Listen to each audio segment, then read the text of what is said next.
Hi, Mystery Recapped here. Today, I'm going to explain a period epic film called Mongol, The Rise of Genghis Khan. Spoilers ahead, watch out, and take care.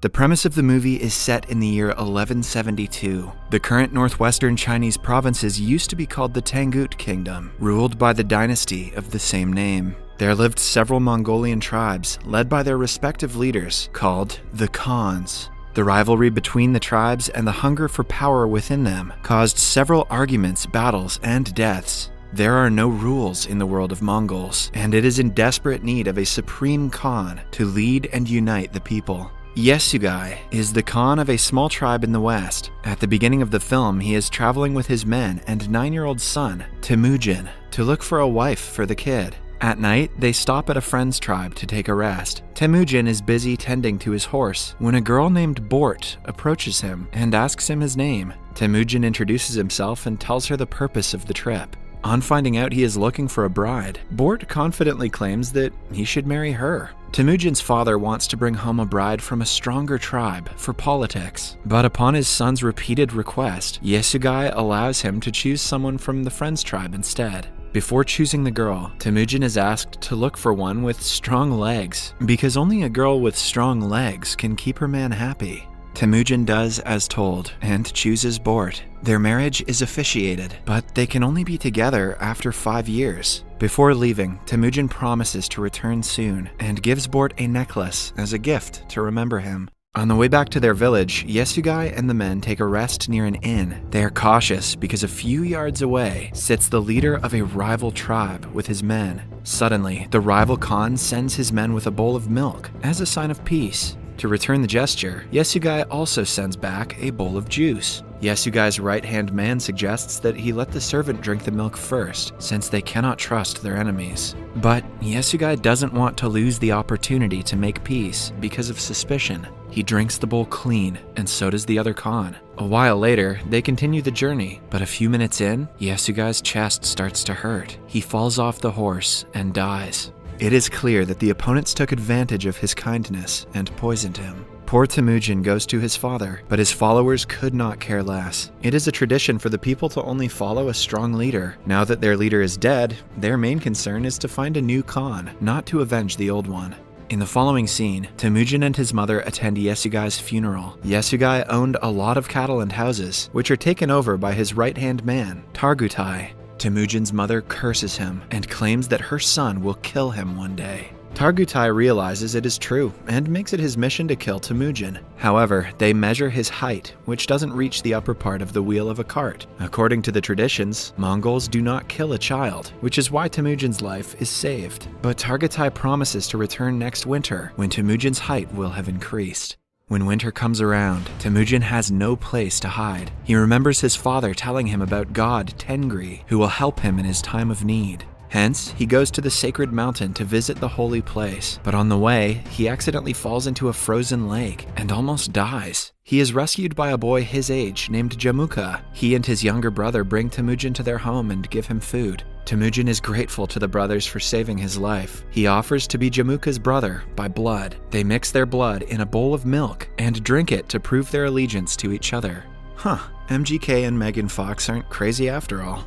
The following morning, they are confronted by Targutai and his people, who are still looking for Temujin to kill him. They abduct him and take him back to the tribe. But fortunately for Temujin, his height hasn't grown much since the last time, so he has to be held captive until he grows.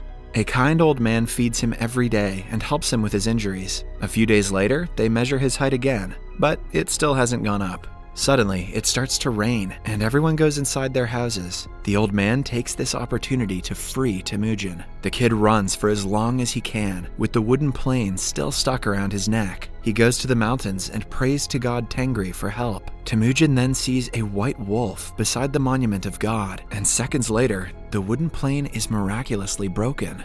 The scene changes to 1186. Temujin has grown up into an adult, but is still on the run from Targutai and his people. After a years-long search, they are able to capture him and lock him in a similar wooden plane. This time, he has grown enough to match the height reference, so the chances of his survival are low. Targatai wants to see him beg for his life, but Temujin, being the proud man he is, refuses to do so. As a result, Targatai decides to torture him slowly instead of killing him in an instant. The old man who helped Temujin years ago feeds him even now. He begs Temujin to spare his life when he returns to avenge the treatment he is getting. When it gets dark, Targatai comes to Temujin alone and mocks him. Since everyone is busy, Temujin takes the opportunity to attack the opponent and kills him by hitting him with the wooden plane repeatedly. After that, he flees from the village and is safe yet again. Temujin is ready to take his tribe back and become the Khan, but first, he has to bring his bride home. He goes to his in-laws' tribe for the first time since he was 9. Bort has grown up to become a strong and beautiful woman. But are those legs thick, though?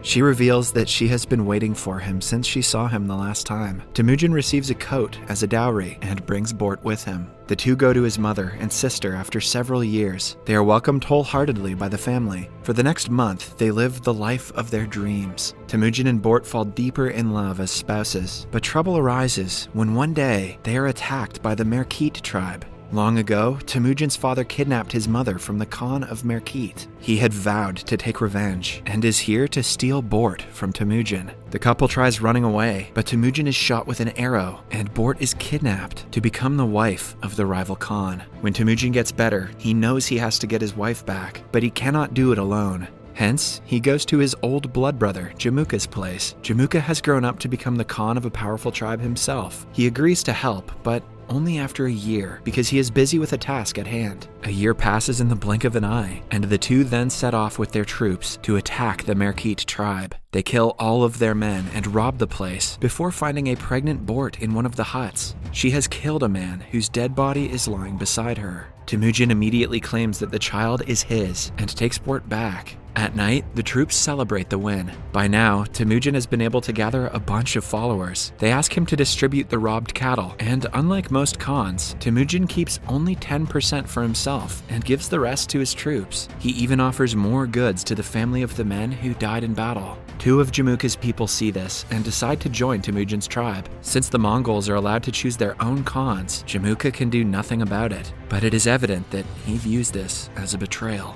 In the following scene, Temujin's soldiers see a man trying to steal their horses. They chase him down and kill him by accident. It turns out that the thief was none other than Jamuka's younger brother. After the incident, Jamuka makes it his mission to kill Temujin, forgetting that he is a brother by blood. He joins hands with another tribe and makes an attack on Temujin's tribe. Temujin knows that his people cannot win the battle because they are heavily outnumbered. Still, he sends the women and children away and makes the men fight with all their might. Even after killing several opponents, Temujin is caught in the end. Jamuka still calls him brother and urges him to beg for mercy. He doesn't want to kill someone who still has strength and pride left in himself. So instead, he makes him a slave and sells him to the brokers. Temujin and the remainder of his men are made to walk several miles across the desert to reach the city that is ruled by the Tangut dynasty. After that, they are kept in the open for people to check and buy as they please. A higher official from the dynasty comes to the market one day and shows interest in buying Temujin. His advisor Monk, however, sees Temujin and can tell he is not the ideal person to be enslaved.